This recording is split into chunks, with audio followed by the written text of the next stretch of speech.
राधे राधे, नमस्कार सभी साथियों को। आप सभी का बहुत बहुत स्वागत है हमारे ब्यूटीफुल से चैनल कोर कंसेप्ट हब में।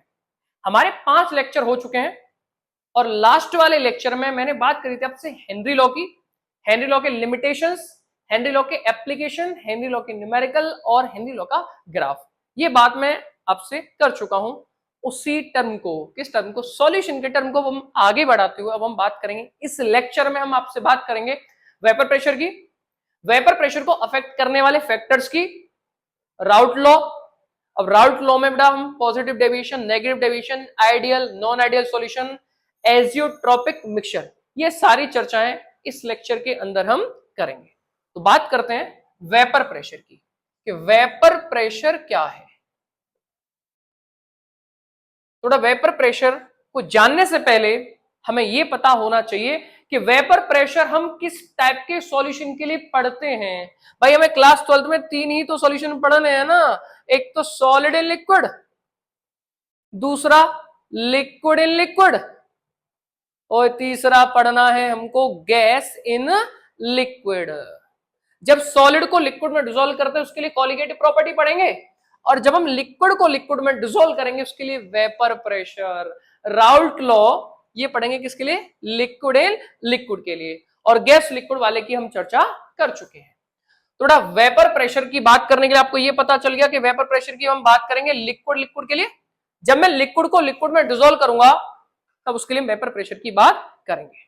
तो आइए चर्चाएं करते हैं कि वेपर प्रेशर क्या होता है। तो उसके लिए वो वेपर प्रेशर डिफाइन करने के लिए एक बात अपने दिमाग में बिल्कुल बिठा लेना कि बेटा इस दुनिया में ज्यादातर लिक्विड वोलेटाइल होते हैं। कैसे होते हैं? वोलेटाइल होते हैं। Most of the liquids are volatile in nature. जितने भी लिक्विड्स हैं, ज्यादातर लिक्विड जो हैं वो सबके सब वोलेटाइल होते हैं।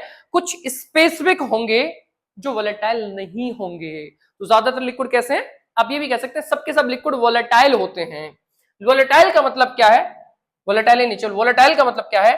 भाई ये हमारी कंटेनर है, इस कंटेनर में मैंने लिक्विड को फिल कर लिया, रूम टेम्परेचर पे फिल किया है, रूम टेम्परेचर पे कंटेनर में मैंने लिक्विड को भर लिया है। अब ये लिक्विड क्या होगा? लिक्विड धीरे धीरे वेपर में कन्वर्ट होना चालू कर देगा। इसी नेचर को कहते हैं वोलेटाइल। यानी लिक्विड अपने आप वेपोराइज हो रहा है, यानी जो सबस्टेंस सेल्फ वेपोराइज्ड होते हैं उनको कहते हैं वोलेटाइल।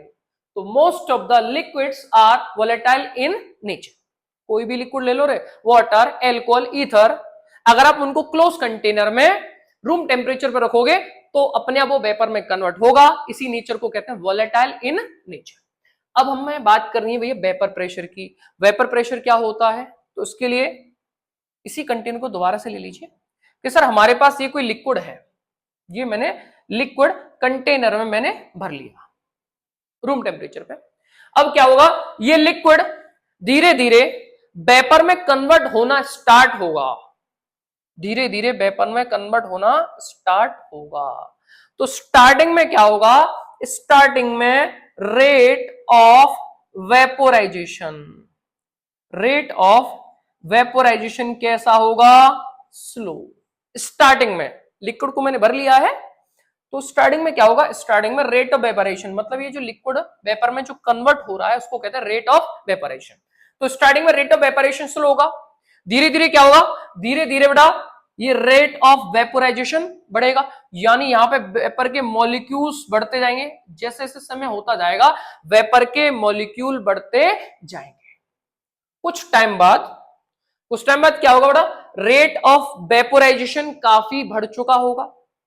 अब बढ़ने की वजह से क्या होगा बेटा? ये वेपर के मॉलिक्यूल, यानी लिक्विड के जो मॉलिक्यूल जो वेपर में कन्वर्ट हुए हैं, ये क्या करेंगे? ये आपस में टकराएंगे। मान लीजिए ये वेपर के मॉलिक्यूल है, ये आपस में क्या करेंगे बेटा? ये आपस में टकराएंगे। और जब बेटा गैस के मॉलिक्यूल आपस में टकराते हैं तो किस में कन्वर्ट हो जाएंगे? वो लिक्विड में कन्वर्ट होंगे। भाई पहले लिक्विड रूम टेम्परेचर पे वेपर में कन्वर्ट हो रहा है, जैसे यहां पे बहुत सारे वेपर के मॉलिक्यूल इकट्ठे हो गए, फिर वो मॉलिक्यूल आपस में टकराएंगे और क्या बनाएंगे, लिक्विड बनाएंगे, लिक्विड बनाएंगे। तो अभी तक हमने क्या पढ़ा है कि हमने कोई कंटेनर में, ये कंटेनर है, इस कंटेनर में हमने लिक्विड को भर लिया है। अब ये लिक्विड स्टार्टिंग में क्या हो रहा था, स्टार्टिंग में वेपर में कन्वर्ट हो रहा था, धीरे धीरे करके क्या होगा, धीरे धीरे यहाँ पे वेपर का अमाउंट बहुत ज्यादा हो जाएगा। जब वेपर का अमाउंट बढ़ जाएगा तो फिर क्या होगा, फिर वेपर के मॉलिक्यूल आपस में टकराएंगे और वो क्या हो जाएंगे, कंडेंस्ड हो जाएंगे। यानी बाद में एक और चीज आ जाएगी, rate of condensation, rate of condensation. बेटा कंडेंसेशन क्या होता है, गैस का लिक्विड में कन्वर्ट होना। तो रेट ऑफ कंडेंसेशन क्या हो जाएगा, ये भी आपका स्टार्ट हो जाएगा। लिक्विड सर वेपर में कन्वर्ट हो रहा था, फिर कुछ टाइम बाद फिर ये वेपर लिक्विड में कन्वर्ट होगा, और एक समय ऐसा आएगा, एक टाइम ऐसा आएगा जहां पे क्या होगा, जहां पे रेट ऑफ वेपोराइजेशन इक्वल हो जाएगा रेट ऑफ कंडेंसेशन के। यानी जिस रेट से आपका लिक्विड वेपर में कन्वर्ट हो रहा होगा, उसी रेट से वेपर भी हमारे लिक्विड में कन्वर्ट हो रहे होंगे। और उस कंडीशन पे क्या होगा, इस कंडीशन को कहते क्या है, इस कंडीशन को सर कहते हैं इक्विलिब्रियम। और रेट ऑफ वेपोराइजेशन, मैं इसको इरेज करके और बताता हूं आपको, और रेट ऑफ वेपोराइजेशन इक्वल हो जाएगा रेट ऑफ कंडेंसेशन के। मतलब जितनी स्पीड से लिक्विड वेपर में कन्वर्ट हो रहा है, उतनी स्पीड से, उतने ही रेट से वेपर लिक्विड में कन्वर्ट हो रहा है, उसको कहते हैं इक्विलिब्रियम। अब बेटा ये इक्विलिब्रियम स्टेट में आ चुके हैं। इक्विलिब्रियम स्टेट पर, इक्विलिब्रियम स्टेट पर वेपर के कुछ मॉलिक्यूल, भाई वेपर के बहुत सारे मॉलिक्यूल हैं, तो वेपर के कुछ मॉलिक्यूल इस लिक्विड के सरफेस पर प्रेशर जनरेट करेंगे, प्रेशर जनरेट करेंगे, उसी प्रेशर को कहा जाता है वेपर प्रेशर। तो बेटा हम कह सकते हैं, वेपर प्रेशर को लिख रहा हूं, द प्रेशर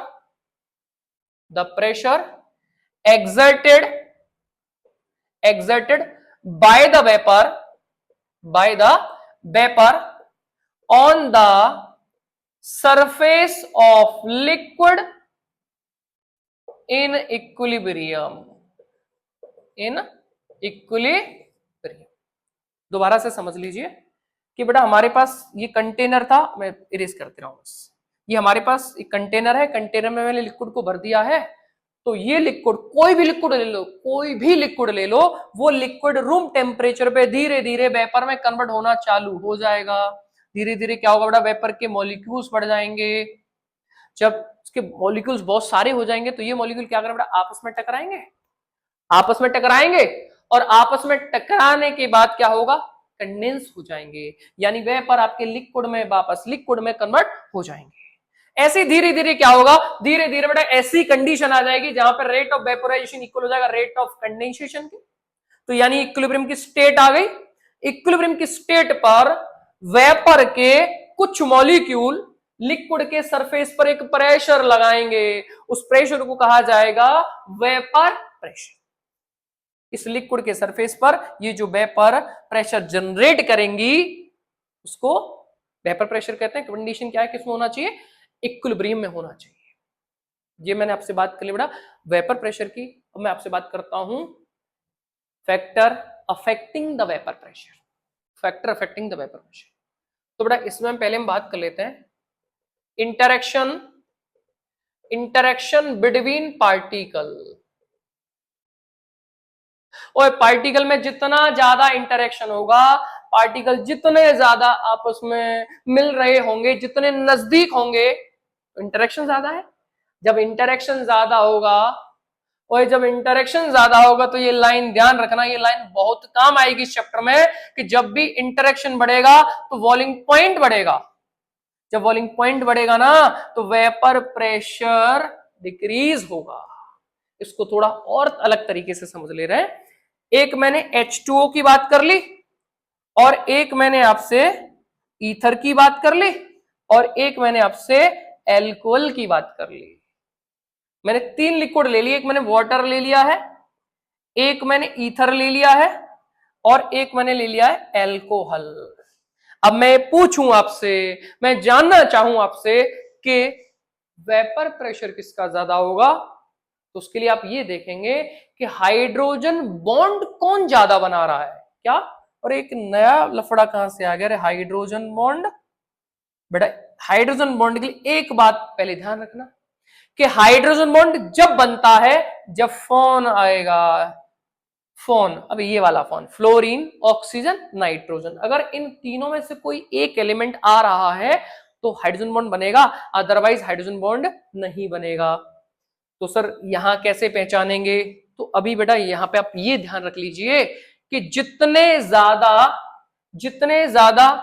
OH, जितने ज्यादा OH वो उतने ही ज्यादा H बॉन्ड बनाएगा। तो यहां वाटर में OH ज्यादा है, अरे कहोगे यहां एक OH, यहां भी एक OH, ओए हाइड्रोजन तो ज्यादा है ना, इसको ऐसे ही तो लिखोगे, तो OH ज्यादा है ना, वाटर में OH ज्यादा है, इसमें OH कम है, इसमें OH है ही नहीं।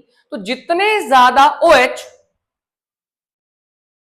ज्यादा OH हाइड्रोजन बॉन्ड उतने ज्यादा बनेंगे। और जब बॉन्ड बनते हैं, जब कोई बॉन्ड बनता है, और जब तुम्हारा बॉन्ड बनता है तो दूर जाते हो, नजदीक आते हो, नजदीक। तो ऐसे ही बेटा जब हाइड्रोजन बॉन्ड बनेगा तो मॉलिक्यूल्स नजदीक आएंगे, जब ये नजदीक आएंगे तो बॉइलिंग पॉइंट बढ़ेगा, वेपर प्रेशर कम।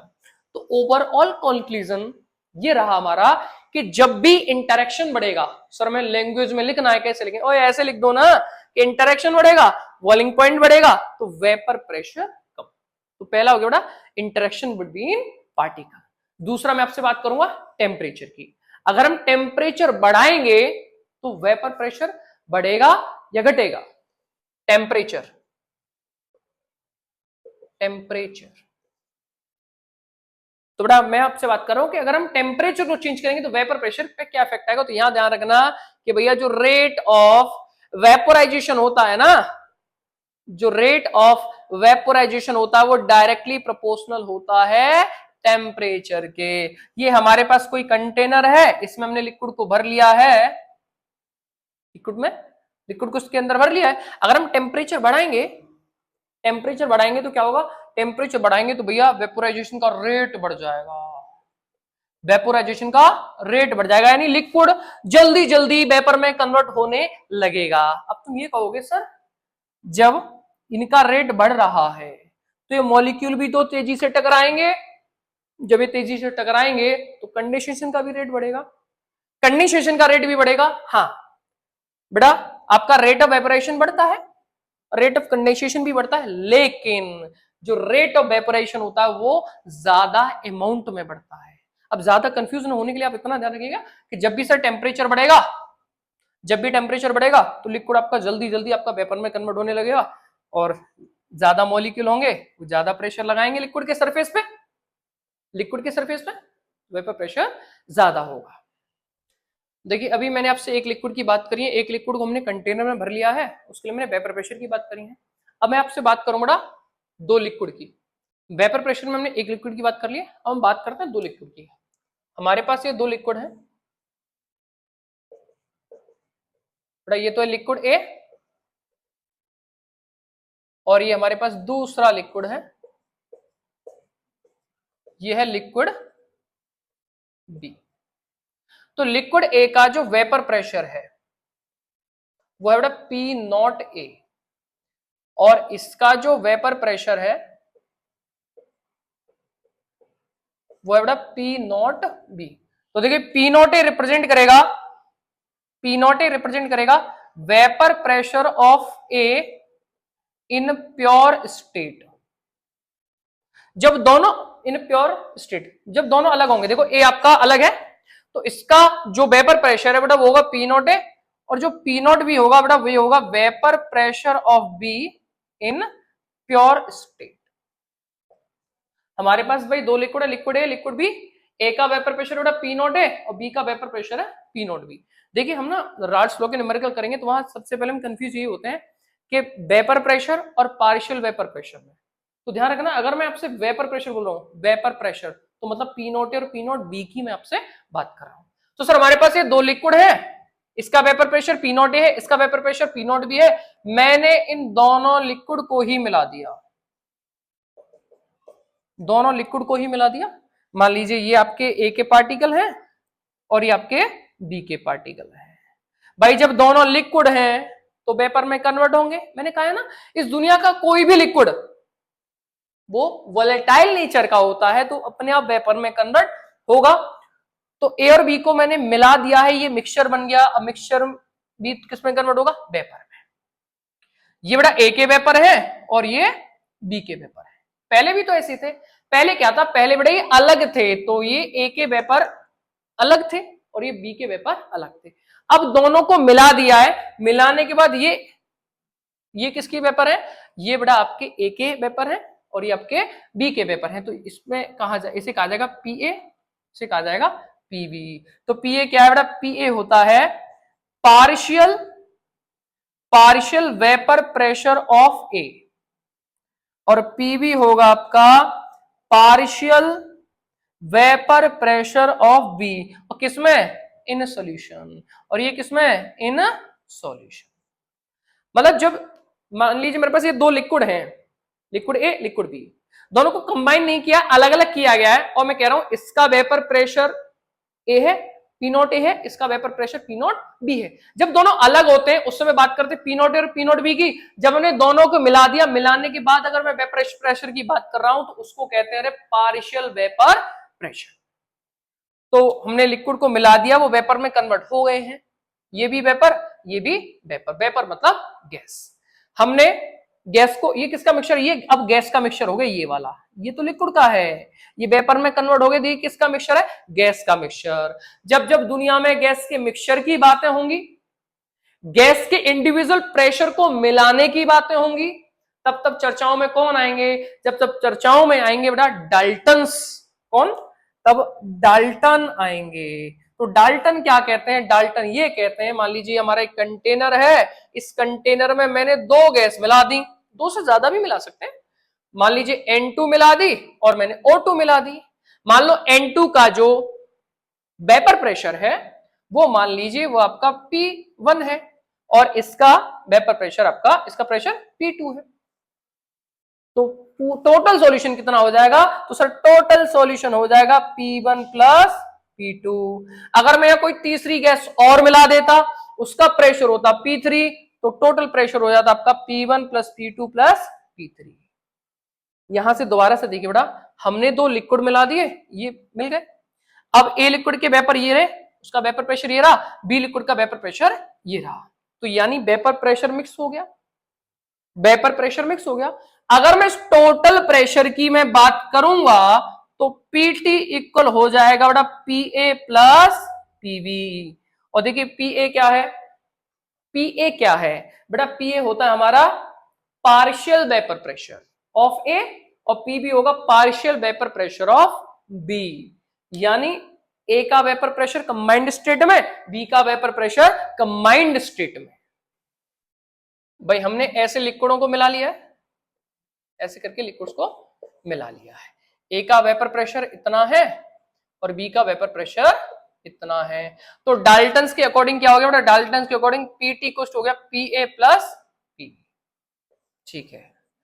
अब बेटा ए वेपर में कन्वर्ट हो गया, बी वेपर में कन्वर्ट हो गया। अगर आपसे ये पूछ लिया जाए, ये क्वेश्चन पुट अप कर लिया जाए कि वेपर फेज में ए का मोल फ्रैक्शन कितना है और बी का मोल फ्रैक्शन कितना है? मोल fraction of A in vapour phase. अगर वेपर फेज में ए का वेपर प्रेशर, अगर आप ए का मोल फ्रैक्शन अगर आपने निकालना हो तो उसको रिप्रेजेंट करेंगे वाई ए से, वाई इक्वल हो जाएगा बेटा P A upon P total. अगर हमको मोल fraction of be in vapour phase निकालना हो तो उसको रिप्रेजेंट किया जाएगा बेटा वाई वी से, वाई वी कुछ हो जाएगा पीवी अपॉन पीटी। भाई पीटी क्या है? P total, total pressure. भाई इसका वेपर प्रेशर क्या है? पीए, इसका वेपर प्रेशर क्या है? पीवी। तो उनके वेपर प्रेशर का सम क्या हो जाएगा? पीए प्लस पीवी। बेटा ये तो हमने बात कर ली सॉल्यूशन से ऊपर की, आउटसाइड द सॉल्यूशन हमने लिक्विड मिलाए, अब वो वेपर में कन्वर्ट हो गए। जब वो वेपर में कन्वर्ट हो गए हैं तो उनका मोल फ्रैक्शन क्या होगा? तो हमने बात करी है अभी बेटा आउटसाइड द सॉल्यूशन, सॉल्यूशन से ऊपर की बात करी, सॉल्यूशन से बाहर की बात करी है। अगर मैं आपसे बात करूं सॉल्यूशन के अंदर की, भाई मैंने दो लिक्विड को मिला लिया, अब वो लिक्विड वेपर में कन्वर्ट हो गए हैं, ठीक है, हो गए, उनका अमाउंट मतलब मोल फ्रैक्शन की बात मैंने कर ली है। अब कोई हमसे ये पूछने लग जाए कि भाई ये जो लिक्विड वेपर में कन्वर्ट हो गए, कुछ मॉलिक्यूल लिक्विड के कुछ मॉलिक्यूल इसके अंदर बचे होंगे, भाई ए के भी मॉलिक्यूल बचे होंगे, बी के भी मॉलिक्यूल बचे होंगे, ये जो मॉलिक्यूल बचे हैं इनका अमाउंट कितना है? अब इनका अमाउंट बताया बेटा राउल्ट ने, किसने बताया? राउल्ट ने। तो हम यहां से हम बात करते हैं राउल्ट लॉ की। देखिए हमें यह पता चल गया कि राउल्ट लॉ हमने पढ़ा क्यों है, क्योंकि भाई डाल्टन ने तो बात करी थी आउटसाइड द सॉल्यूशन, लिक्विड जो वेपर में कन्वर्ट हो गया है उसकी तो बात करी थी डाल्टन ने, और सॉल्यूशन के अंदर जो बचा है उसके अमाउंट की बात करी किसने? राउल्ट ने। अब मैं आपसे बात करता हूं राउल्ट लॉ की। तो बात करते हैं बेटा राउल्ट्स के लॉ की।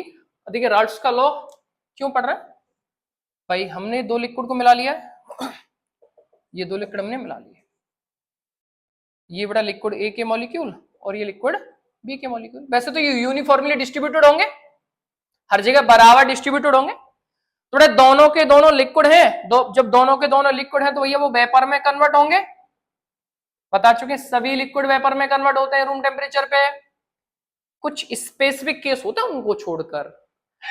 थोड़ा ए जो वेपर में कन्वर्ट हुआ है इसका वेपर प्रेशर है पीए, और बी जो वेपर में कन्वर्ट हुआ है इसका वेपर प्रेशर है पीबी। तो बड़ा सॉल्यूशन से बाहर की बात है तो डाल्टन ने कर ली कि ए कन्वर्ट हो गया उसका वेपर प्रेशर पी है, बी कन्वर्ट हो गया उसका वेपर प्रेशर पीबी है, तो पूरे सॉल्यूशन का वेपर प्रेशर क्या होगा? पीए प्लस पीबी। सॉल्यूशन के बाहर की बात तो डाल्टन ने कर ली। अब सॉल्यूशन के अंदर की बातें कौन कर रहा है? सॉल्यूशन के अंदर की बातें कर रहा है राउल्ट। कौन बातें कर रहा है? राउल्ट। तो राउल्ट के अकॉर्डिंग क्या है? राउल्ट के अकॉर्डिंग ये बेटा मोल फ्रैक्शन ऑफ लिक्विड, भाई इसमें दो लिक्विड है, लिक्विड ए और लिक्विड बी, लिक्विड ए और liquid B, the mole fraction of liquid inside the solution, solution के अंदर जो लिक्विड है उनका जो मोल फ्रैक्शन होगा वो डायरेक्टली प्रोपोर्शनल होगा किसके? Partial vapour pressure outside the solution. मतलब इसके अंदर जो लिक्विड ए है उसका मोल फ्रैक्शन है एक्स ए और बी का मोल फ्रैक्शन है एक्स बी, तो इसका जो मोल फ्रैक्शन होगा डायरेक्टली प्रोपोर्शनल होगा बेटा किसके? इसके पार्शियल वेपर प्रेशर के, और इसका मोल फ्रैक्शन डायरेक्टली प्रोपोर्शनल होगा इसके पार्शियल वेपर प्रेशर के। तो अकॉर्डिंग टू राउल्ट, तो राउल्ट के अकॉर्डिंग क्या होगा? पी ए डायरेक्टली प्रोपोर्शनल होगा एक्स ए के, थोड़ा पी ए इक्वल टू हो जाएगा के एक्स ए। बेटा के क्या है? Proportionality constant. भाई जब भी प्रोपोर्शनल का साइन आएगा उसको हटाने के लिए कोई कोई कांस्टेंट आएगा। If liquid in its pure state, जब बेटा लिक्विड अपनी प्योर स्टेट में होता है ना तो उसका मोल फ्रैक्शन होता है 1, उसका मोल फ्रैक्शन क्या होता है? 1। और जब भैया जब लिक्विड प्योर स्टेट में होता है, जब उसके वेपर प्रेशर की हम बात करते हैं तो उस वेपर प्रेशर को क्या कहते हैं ना? उस वेपर प्रेशर को कहते हैं पी नॉट। तो यहां से क्या हो जाएगा? यहां से बेटा पी ए बराबर हो जाएगा पी नॉट ए के। कैसे कैसे? अरे मैं आपसे कह रहा हूं अगर लिक्विड अपनी प्योर स्टेट में है, लिक्विड अपनी प्योर स्टेट है उसका मतलब ये लिक्विड ए है, इसके अंदर केवल लिक्विड ए ही है इसके अंदर, तो अपनी प्योर स्टेट में, और प्योर स्टेट में जो वेपर प्रेशर होता है उसको क्या कहते हैं? उसको कहते हैं वेपर प्रेशर। और कंबाइंड में मतलब दो को मिला दिया, मिलाने के बाद जो वेपर प्रेशर होता है उसको कहते हैं पार्शियल वेपर प्रेशर। थोड़ा पी ए बराबर हो जाएगा किसके? किसके? पी नॉट ए के। तो देखिए यहां क्या हो जाएगा? यहां हो जाएगा आपका पी नॉट ए, इसको मैं दोबारा से लिख रहा हूं, ये मैं इरेज कर रहा हूं, तो देखिए P equals to P naught A, ये कब, ये जब बेटा लिक्विड आपका प्योर स्टेट में होगा। तो देखिए ये क्या हो जाएगा, फ्री हो जाएगा, P naught A equals to हो जाएगा के एक्स ए। एक्स ए को मैंने क्या माना है बेटा, एक्स ए को मैंने 1 माना है, तो पी नॉट ए किसके इक्वल हो जाएगा, पी नॉट ए किसके इक्वल हो जाएगा, के। तो पुट द वैल्यू, इसको मान लो equation second, put the value of K in equation second. थोड़ा के की वैल्यू आप इक्वेशन सेकंड में पुट करोगे तो पी ए इक्वल टू हो जाएगा P naught A X A.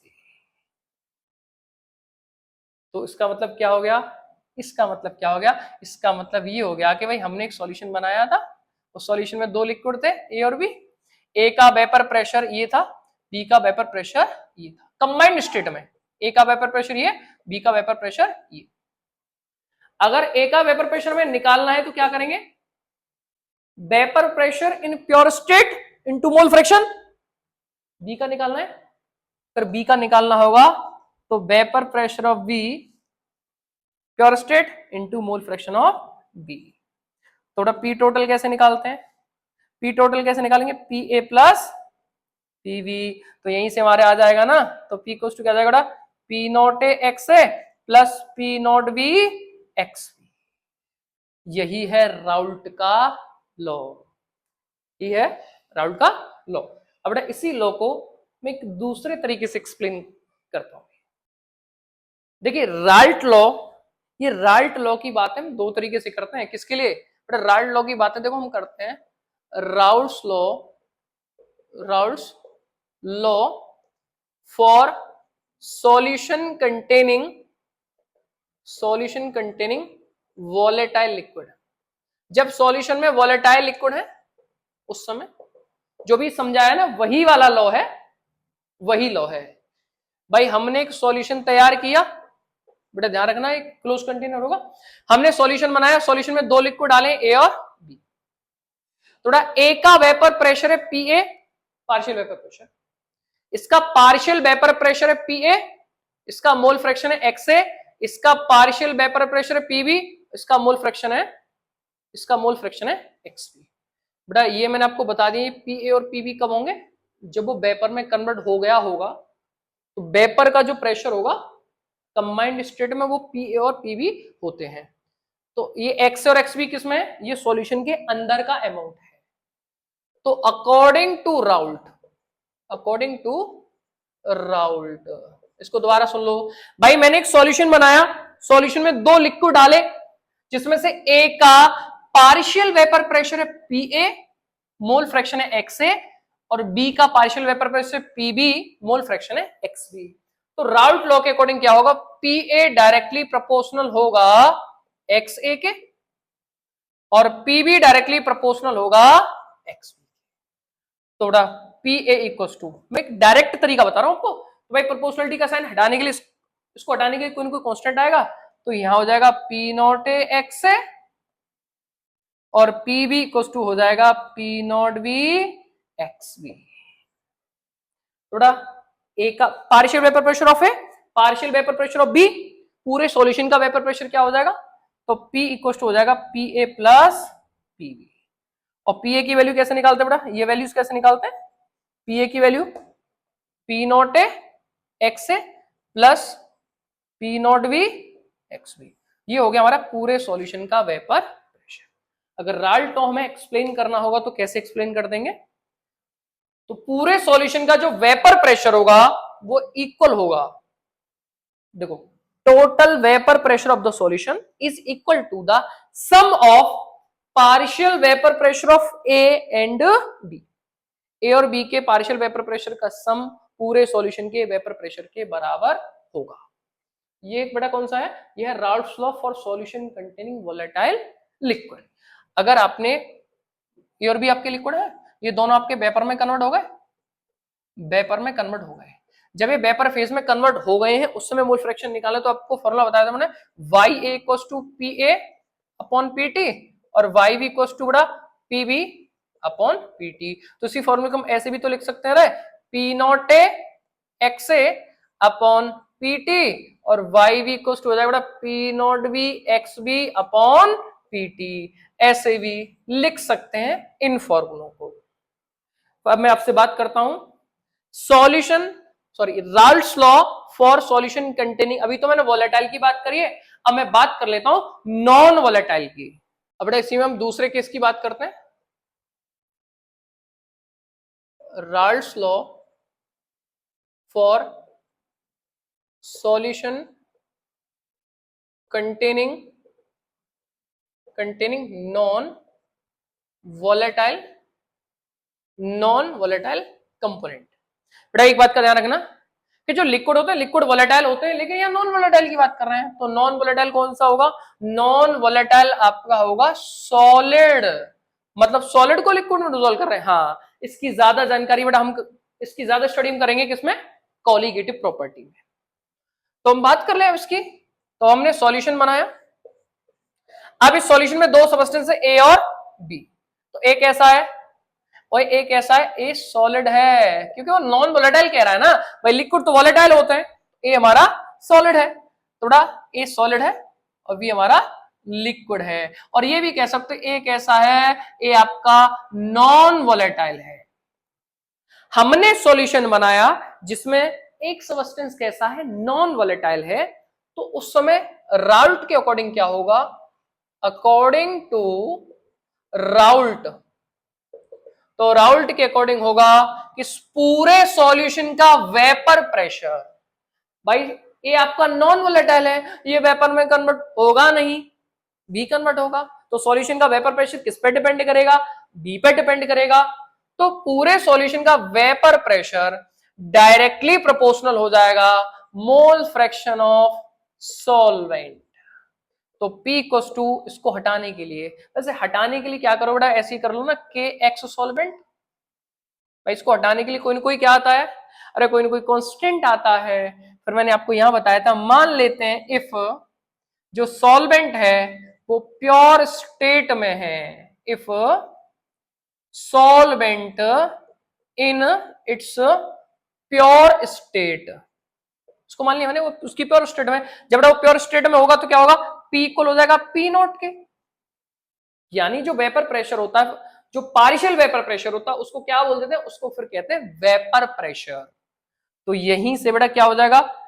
P naught equal to हो जाएगा बेटा के एक्स, एक्स हमने 1 माना है, तो पी नॉट बराबर किसके हो जाएगा? के।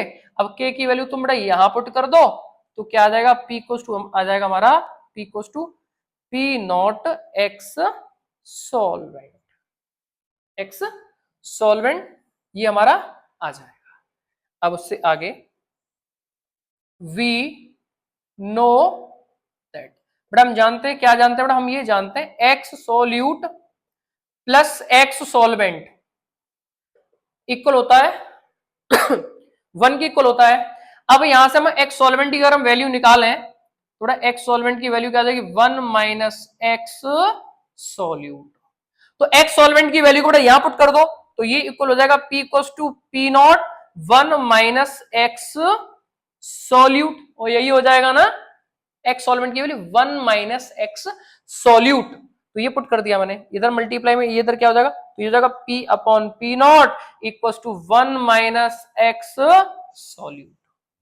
अब इसी चीज को मैं ऐसे लिख सकता हूं, कैसे? नहीं, इसको मैं बस इधर लिख दे रहा हूं, यहां लिख दे रहा हूं P upon P naught equal to आया बेटा 1 माइनस हमारा एक्स सॉल्यूट, ठीक है। अब हमें वैल्यू निकालनी है एक्स सॉल्यूट की, तो एक्स सॉल्यूट की वैल्यू निकालने के लिए देखिए ऐसा कर लीजिए, माइनस वाले टर्म को या तो आप इधर ले जाइए, या फिर आप ऐसे कर लीजिए, इसको इधर ले जाओ, इसको, अरे इसको माइनस वाले टर्म को इधर ले आओ, तो देखो ये हो जाएगा एक्स सॉल्यूट, ये तो प्लस का हो जाएगा, और इसको ले जाओ पी अपॉन पी नोट को आप इधर ले जाइए, तो ये हो जाएगा 1 minus P upon P note, थोड़ा एक्स सॉल्यूट इक्वल टू, आप इसको सॉल्व करोगे तो ये हो जाएगा P naught minus P upon P not, ये हो जाएगा।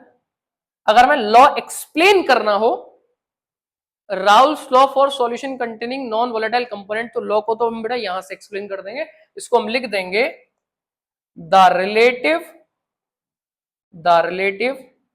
lowering of vapor pressure is equal to the mole fraction of solute,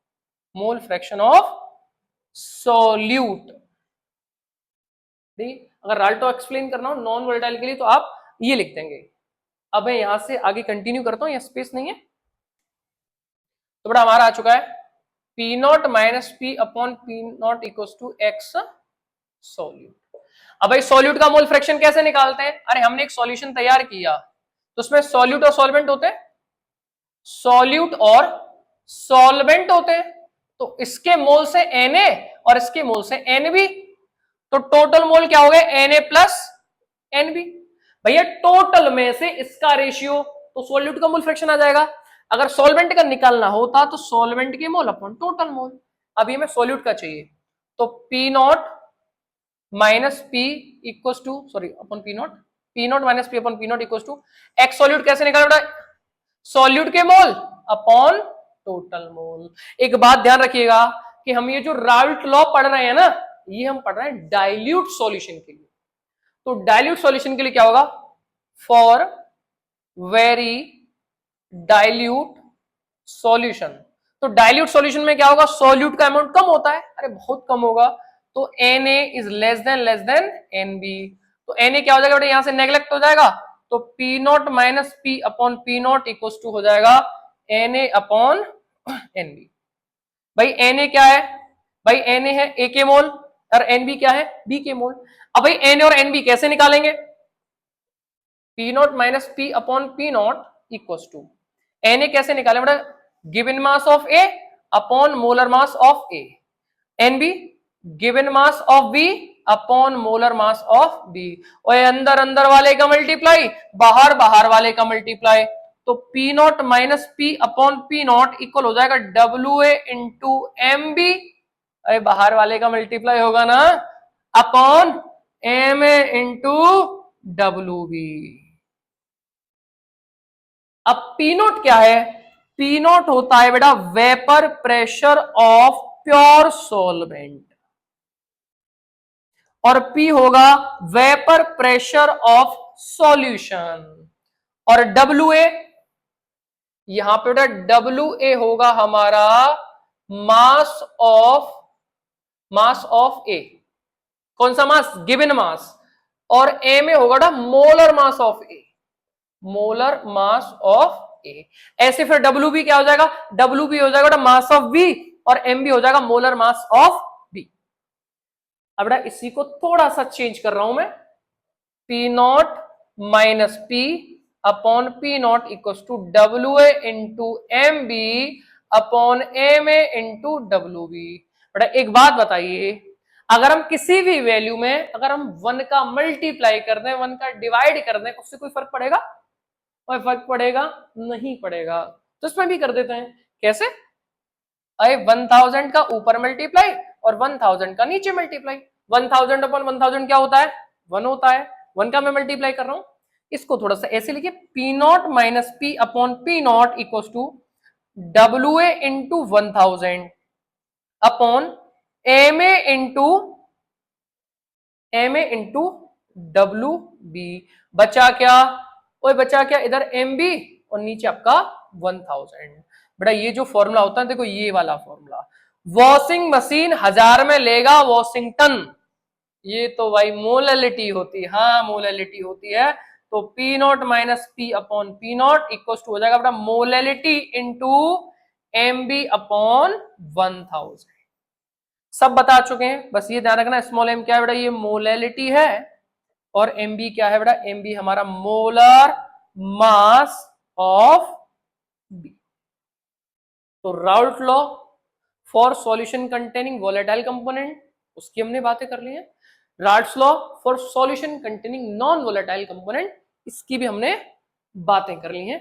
अब बात करते हैं बेटा इन पे बनने वाले क्वेश्चंस की। अब बेटा न्यूमेरिकल की बात करते हैं। न्यूमेरिकल है, हाँ बेटा ये वाला जो न्यूमेरिकल है ये आपका आया था सीबीएसई 2024 में। ये क्वेश्चन आपका बोर्ड का आया है, वो क्वेश्चन है ए solution containing 2 gram of glucose. देखिए आपने एक सॉल्यूशन बनाया, ठीक है। अब इस सॉल्यूशन में आपने क्या डाला है बेटा? इस सॉल्यूशन में डाला 2 ग्राम ग्लूकोज, 2 ग्राम ग्लूकोज डाला है, और कितने ग्राम वाटर में? 100 ग्राम वाटर में, ठीक है। इस prepared if the vapour pressure pure water यानी सॉल्वेंट का वेपर प्रेशर 2.8 mmHg। ठीक है भाई, हमने एक सॉल्यूशन बनाया। सॉल्यूशन को कैसे बनाया? 2 ग्राम ग्लूकोज को 100 ग्राम वाटर में डिसोल्व कर दिया है, और ये सॉल्यूशन बनाने से पहले वाटर का वेपर प्रेशर इतना था। जब ये सॉल्यूशन बन जाएगा तो उस सॉल्यूशन का वेपर प्रेशर क्या होगा? तो न्यूमेरिकल को करने से पहले सबसे पहले गिवन को लिखिए। तो देखिए क्या क्या रखा है। सॉल्वेंट का वेपर प्रेशर रखा है, सॉल्यूट का गिवन मास उसने रखा 2 ग्राम, मोलर मास भी क्वेश्चन में रखा 180 ग्राम पर मोल। और बेटा सॉल्वेंट का गिवन मास रखा है बेटा आपका 100 ग्राम। मोलर मास ऑफ बी, भाई वाटर का मोलर मास तो हम निकाल सकते हैं ना, H2O 18 आएगा इसका, 18 ग्राम पर मोल। क्या पूछ रहा है हमसे? पी पूछ रहा है।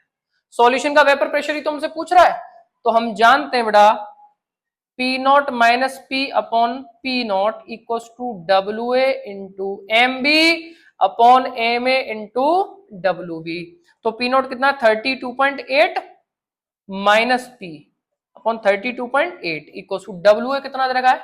2 ग्राम। ये आपका कितना दे रखा है? 18। मोलर मास ऑफ ए 180 और ये आपका दे रखा है 100। बेटा इससे कट जाएगा 10 टाइम्स, से 10 टाइम्स कट जाएगा ना, इसको आप काट दो ऐसे करके, या फिर इसको काट दो 5 टाइम्स, तो ये आपका हो जाएगा 32.8 minus P upon 32.8 equals to बेटा आपका बचा 1 अपॉन ये आपका 500। बस यहां से बेटा देखो पी की वैल्यू निकालनी है, कैलकुलेशन करनी है बस। थोड़ा यहां से जब आप पी की वैल्यू कैलकुलेट करोगे 32.73 के आसपास आएगी mm। ठीक है, ये बेटा आपका सीबीएसई बोर्ड 2024 का आया हुआ क्वेश्चन है। अब बेटा एक अगला न्यूमेरिकल हो रहा है, और ये जो न्यूमेरिकल है बेटा ये आपके एनसीईआरटी एक्सरसाइज का ये 17वां न्यूमेरिकल है। अब उसने बोला है the vapour pressure of pure water. भाई हमारे पास प्योर वाटर है, ठीक है, प्योर वाटर है, उसका वेपर प्रेशर यानी सॉल्वेंट का वेपर प्रेशर है 12.3 किलोपास्कल, केपी मतलब किलोपास्कल। ठीक है, अब अगर calculate the vapour pressure of 1 molal, देखिए बेटा 1 मोलल का मतलब क्या है? अगर देखो क्वेश्चन में मोलल कह दे तो आपने मोलैलिटी दे रखी है, उसकी मोलैलिटी 1 है। अगर मोलल की जगह बेटा मैं कह देता मोलर, अगर देखो मोलल में कह रहा हूं तो मोलैलिटी दे रखी है, अगर मोलर कह रहा हूं तो क्या दे रखा है? तो उसकी मोलैरिटी दे रखी है। लेकिन यहां वो कह रहा है 1 मोलल मतलब मोलैलिटी 1 है। ठीक है, और सॉल्यूशन का हमसे क्या पूछ रहा है? Vapour pressure. अभी मैंने एक फॉर्मूला बताया, तो बेटा P naught minus P upon P naught equal to M into M B upon 1000। बेटा पी नॉट क्या? वेपर प्रेशर सॉल्वेंट कितना है? 12.3 minus P upon 12.3 equal to molality 1। Molar mass of B कितना है? मोलर मास ऑफ बी बेटा ठीक है, solvent क्या है? वाटर, और वाटर क्या होता है? H2O, इसका मोलर मास बेटा 18 अपॉन 1000। अब यहां से पी कैलकुलेट कर लेंगे, हाँ कर लेंगे, तो इससे पी आएगा बेटा 12.08 किलो पास्कल।